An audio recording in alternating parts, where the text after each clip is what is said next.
পরিচয় দেয় নাই, আমি নবীর স্ত্রী এই বলে পরিচয় দেয় নাই। পরিচয়টা গোপন রেখে যখন কাজ করে, দিন হাজিরা করার পরে ওই দিন আর কোনো কর্ম কেউ কাজ দেয় নাই। ওই দিন সুন্দর করে ওই রানী ডাক দিয়ে বলেছিল, দাসী রে, আমি তোমাকে কিছু অর্থ দিতে পারি, তোমার চুলের এক গোছা চুল আমাকে দিয়ে দিতে হবে। এমন সময় রহিমা বিপাকে পড়ে গেছে গো। বলুন তো দেখি, যেই মাথার চুল যখন একটা মেয়ে যখন অবিবাহিত থাকে, এই চুলের মালিক, এই দেহের মালিক, এই সমস্ত কিছুর মালিক সে নিজেই থাকে। কিন্তু যখন কোনো স্বামীর কাছে যায়, অর্থাৎ কোনো মেয়ের যখন বিয়ে হয়ে যায়, সমস্ত তার জীবনের যা কিছু সব কিছুর আমানত তার স্বামীর। সুবহানাল্লাহ, জোরে বলে। যেমন সময় রহিমা বিপাকে পড়ে গেছে, আমার স্বামীর আমানতে চুলটা কিভাবে বিক্রি করব। ডাক দি বলছিল, রানী আমি এটা দিতে পারবো না। রানী ডাক দি বলেছিল, দাসী তুমি যদি না দিতে রাজি হও আমার কোনো আপত্তি নাই, কিন্তু আমি তোমাকে কোনো কাজও দিব না, কোনো অর্থ দিব না। এদিকে স্বামী ক্ষুধার্ত, চিন্তা চেতনা, আমার স্বামী ক্ষুধার্ত।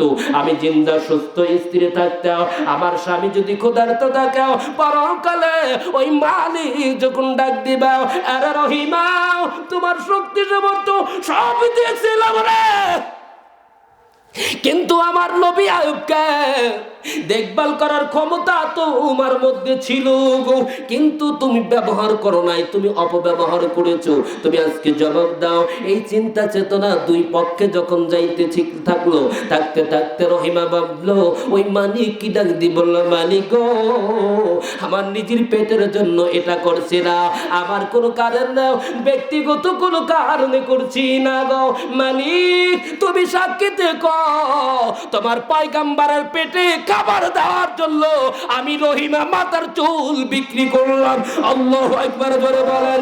এই অর্থ লইয়া রহিমা যখন কিছু ভালো খাবার লইয়া হযরতে আয়ুব নবীর কাছে যখন উপস্থাপনা করেছে, কিন্তু ব্যাখ্যাতে এসেছে আয়ুব নবীর কাছে ইবলিস শয়তান যে বলেছিল, আরে আয়ুব নবী তোমার স্ত্রী তোমার সঙ্গে নেমখারামি করেছে, আমানতের খেয়ানত করেছে, এরকম প্ররোচনা করে, এরকম করতে করতে দেখা যায় আয়ুব নবীর কাছে রহিমা আসলো। আরে রহিমা বলো তো দেখি তুমি কি কাজ করেছো, এত খাবার কোথা থেকে পাইছো?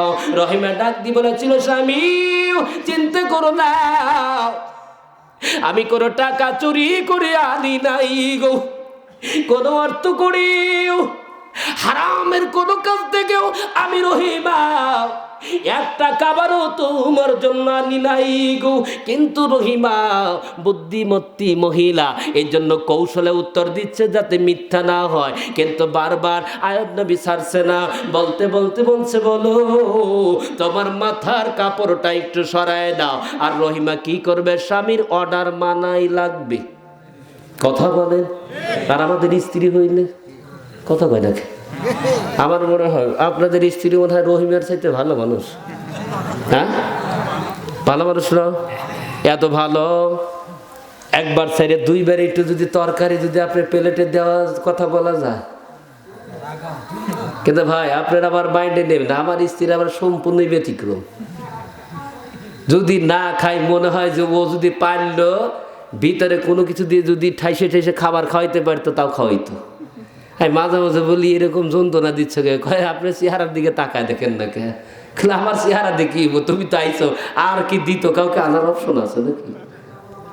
কথা বোঝেন নাই? স্বামী স্ত্রী রসিকতার ছলে কথা বললে স্ত্রীকে যদি আনন্দ দিতে পারেন, যত সময় হাসবে তত সময় আল্লাহর রহমত নাজিল হবে। আর আমাদের সমাজে স্ত্রী স্বামী স্ত্রী তো মহব্বতের গোষ্ঠী নাই, আছে? এ বলেন তো দেখি, শরীয়তের একটা বিধান বলি, রাগ করতেছেন না তো আপনারা? নিয়ম হলো, স্ত্রী যদি স্বামীর আনুগত্য হয়, নিয়ম হলো আমরা তো একবারে কথায় কথায় তালাক মেরে দেই। প্রথম তাকে আনুগত্য ফিরে আনার জন্য নিয়ম হলো পিঠ দিয়ে উল্টো পিঠে শুয়ে থাকা। কথা বুঝে নিন, যেভাবে শুয়ে থাকেন তার উল্টো পিঠে শুয়ে থাকা। আর আমাদের স্ত্রীকে এই শাসন করতে গেলে আল্লাহর কসম আমার মনে হয় ম্যাক্সিমাম স্ত্রী বলবো যে ভালোই হয়েছে। কথা বলেন না, কিসের জন্য? ও যে ডিজিটাল বউ, কাছে তার অ্যান্ড্রয়েড ফোন আছে, এমবি তার 50 GB কিনে দেওয়া আছে, তার আরো 5 জন ফেরেম আছে। ফেরেম বোঝেন? জীবনের একবারে গঠন প্রণালী উনি আছে। পীর যখন অন্য পিলে দিছে, আর স্ত্রী তো ফোন তাকা দেখতেছে না। কথা বলেন, কথা বলেন। ফাঁকি মারার জায়গা শুরু হয়ে গেছে। আমাদের স্ত্রীরা আমার মনে হয় খুশি হবে। কথা বলেন না কেন? খুশি হবে না? এই জন্য সকলকে অনুরোধ করি, বলি, মা বোনেরা যারা আছেন, আপনাদের বিনয়ের সাথে বলছি, আপনারা কখনো স্বামীকে বিরাগী আচরণ দেখাবেন। এতে রসুল বলছে, যদি এটাও যদি না হয়, তাহলে শরীয়তের বিধান কি? পরবর্তী সময় তাকে বিছানাটা আলাদা করে দাও। ওটা হলে তো আমার মনে হয় ওনারা ওই, আপনি যদি ওই বিরিয়ানি এনে দিয়ে যে আনন্দ দিতে না পারছেন, তার সাথে বেশি আনন্দ ওই বিছানা আলাদা হলে তাই পাবে। যা আমাদের কোরআন থেকে দূরে থাকার কারণে আমাদের স্ত্রীরা আমাদের আনুগত আসে। এ কথা বলি, আসবে কেমনি করে? 10 লাখ টাকা নিয়েছেন। কথা বলেন না কেন? আবার এমনও আছে পরিবার, চাকরি দিয়া আপনার গলায় ঝোলাই দিছে। মেয়ের চরিত্র কয় নাম্বার ওটা দেখার টাইম নাই, কি হয়েছে আমি চাকরিজীবী। আবার এমন কিছু ছেলেরা খোঁজে কাদের? কয় মডা যারা এমন মেয়েকে বিয়ে করবে, বিয়ে করার পরে ওই স্ত্রী এসে দেখে যে আমার স্বামী সরকারিজীবী, সরকারি চাকরিজীবী।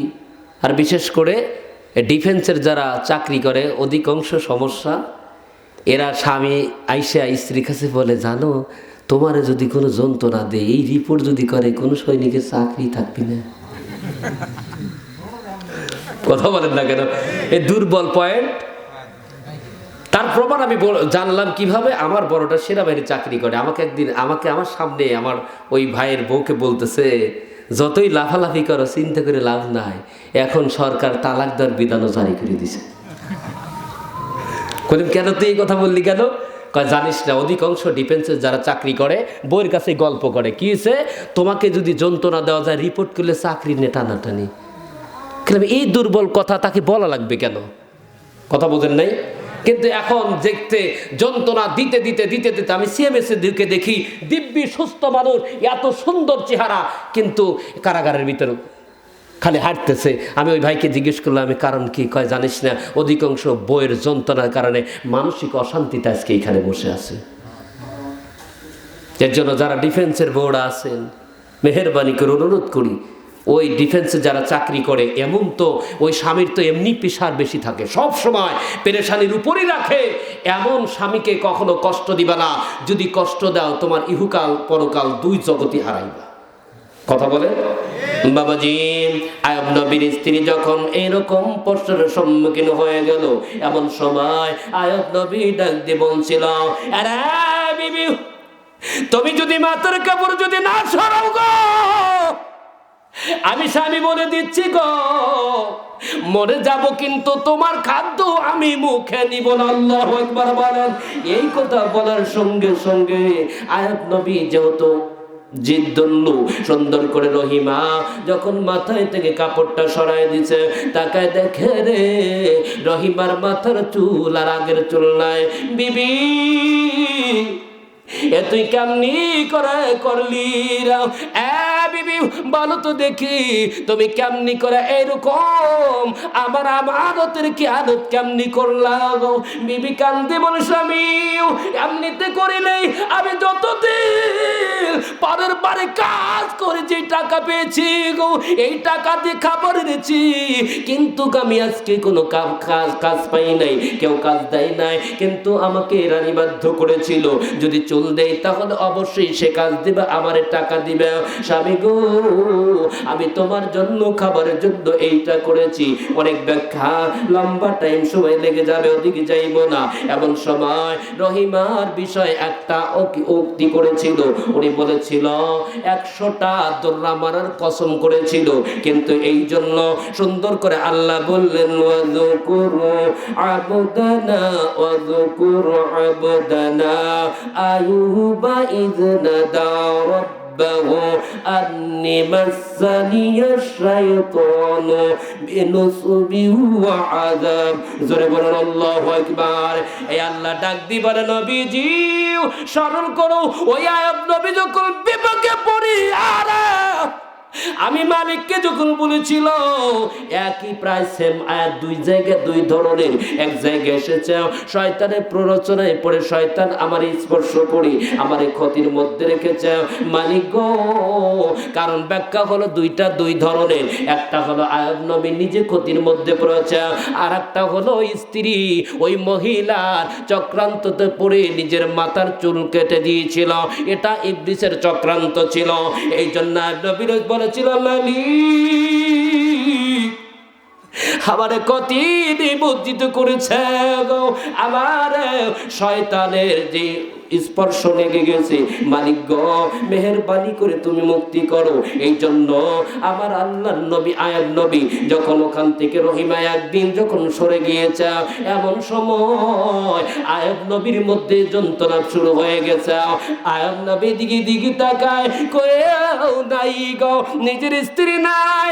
এমন সময় আয়াব নবী ওই মালিককে কসম করে বলছিল মালিক আমি তোমার শপথ করে বলছি আমার স্ত্রী যদি ফিরে আসে আমি 100টা আঘাত করব।